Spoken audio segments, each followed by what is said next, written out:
வெற்றிலை வராகித் தாயின் வெற்றி வாக்கு இது என் தங்கமே.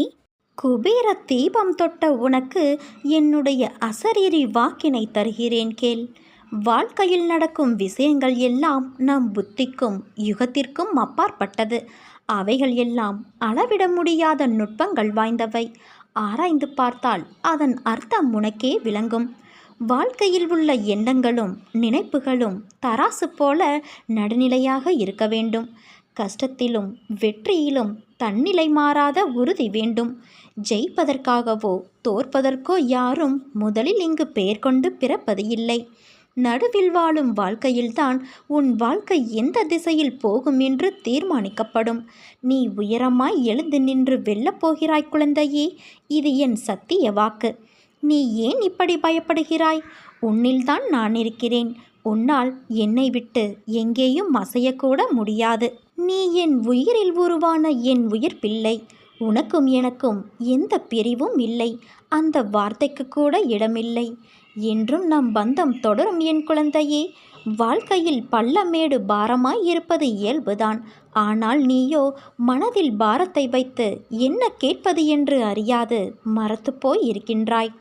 மரத்துப்போன நெஞ்சமாய் நிற்கவா உன்னை உன்னோடு இருந்து அமைதியாக நான் வடிவமைத்து கொண்டு இருக்கிறேன்.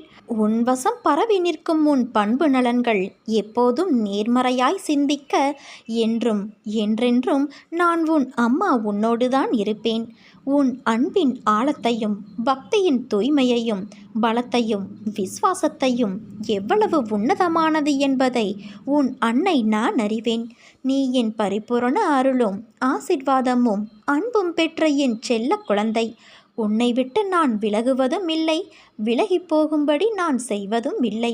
நீ ஜெயமாக நல்ல ஆரோக்கியத்தோடு எல்லா செல்வ வளங்களையும் பெற்று சீரும் சிறப்புமாய் வாழ்வாய். எனது பக்தன் எப்படி இருந்தாலும் அவன் நல்லவனோ கெட்டவனோ அவன் என்னுடையவன். அவனுக்கும் எனக்கும் இடையே பேதம் எதுவும் இல்லை.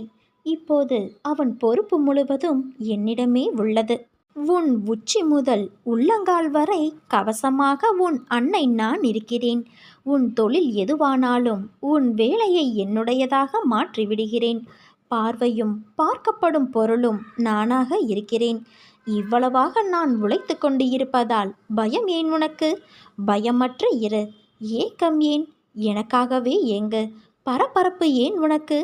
என் மீதே மிக்க ஆவல் கொள். கவலை வேண்டாம். எனக்காகவே கவலைப்படு. பரஸ்பர அனுக்கிரகத்தாலேயே நான் இருக்கிறேன். ஆத்மார்த்த அன்பு எங்கு உண்டோ அங்கு நானும் இருப்பேன்.